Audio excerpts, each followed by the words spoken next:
Here we have two samples of oil from compressors.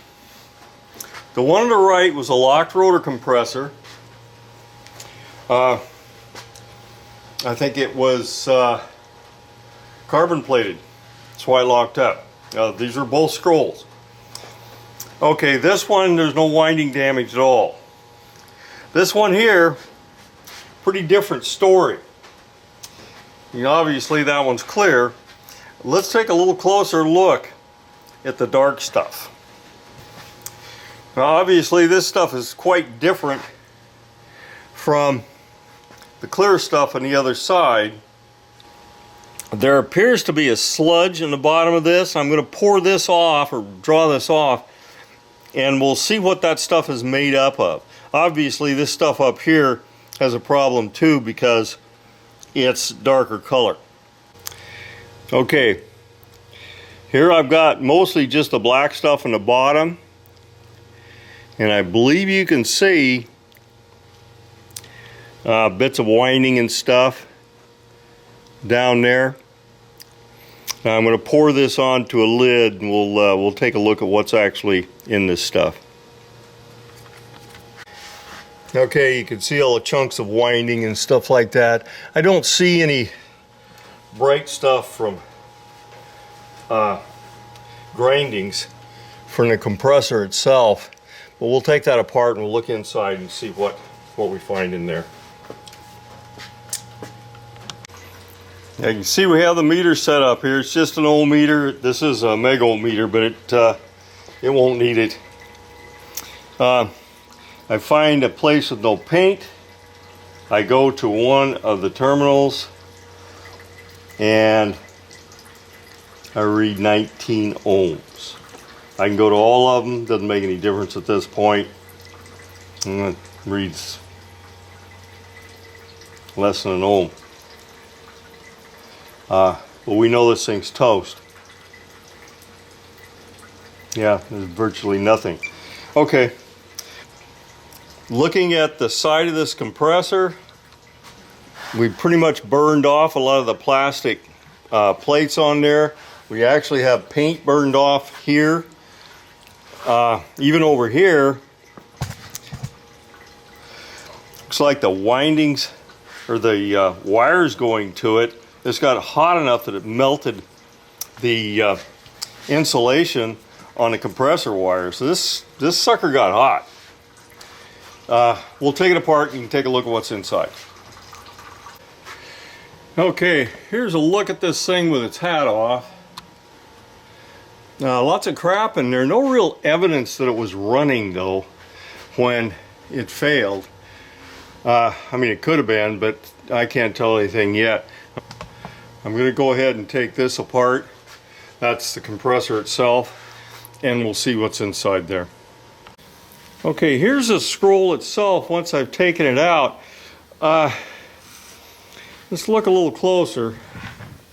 Now when we start looking closer, wow, got a ridge in here, so this is worn down. There's no evidence of copper plating at all, but you can see this thing got way out of whack. This is a solid scroll and this is a scroll that fits inside. Well, this one was really doing a jig. There's an edge here.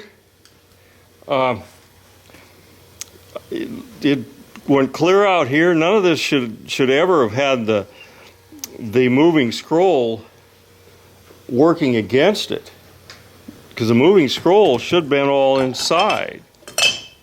The only thing that could hit it would be this here, and it shouldn't. But something happened there that probably increases clearance. You can see the evidence. Let me see if I can get closer yet. Now you can see the evidence in there of things other than the right stuff, refrigerant oil. They've been going through there, and it looks like it's just been sending grindings through it for quite a while. And of course these edges out here, they should not have anything on them. That should just be the casting. And so the scroll got really loose in there. You know, the scroll itself, you know, it doesn't, other than this one edge right there, this scroll is actually worn way down. It's, if you look close, see if I can show you that. See that edge? That's how much that whole scroll has worn, because it should be as high as that little tit that sticks up there. So this thing really did a jig. Was it contaminants? Was it the motor burning out and sending pieces through here? You know, I actually think, you know, my guess, you know, I'm certainly no expert on this stuff, but my guess here is there had to be contaminants in the system. And maybe from an earlier compressor change out, I don't usually get history of these, and it started bringing all this crap like this here, and all those little rotatey looking things all over there, brought those in, and then this scroll started that extreme wear that you can see right there, and it eventually locked up the bearings, which you would just expect that it would just be a locked rotor and that's it. But it wasn't. It was a burnout. So did the internal overload fail? Did the windings just fail? You know, a lot of times when these things lock up, if it's in a pump and it's in winter, nobody knows it's gone. They don't even notice the thing's not working anymore, and so they don't find out until spring.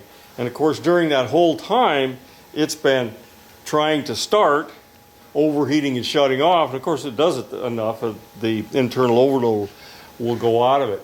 These things are almost impossible to get to the internal overload, so I'm not even going to try.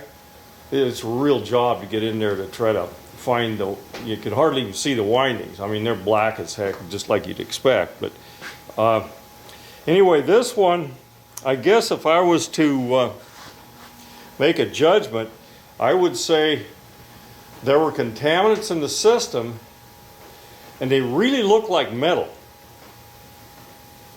Winding pieces, maybe if some of the copper or aluminum got into it, it might do that. But usually that doesn't happen. It's just the insulation. So, I don't know. This thing ran for a while. Now, let's consider, what should you do? Just put a new one and go? Could you get away with putting suction line dryer and liquid line dryer, oversized both in? Maybe. I don't know. I'd really be looking at replacing the entire thing with this though, because that's pretty ugly. Anyway, that's the burnout on the scroll, and it's my opinion we probably had contaminants in the system that damaged the scrolls and eventually locked it up, and then the windings burned out. That's it on that one.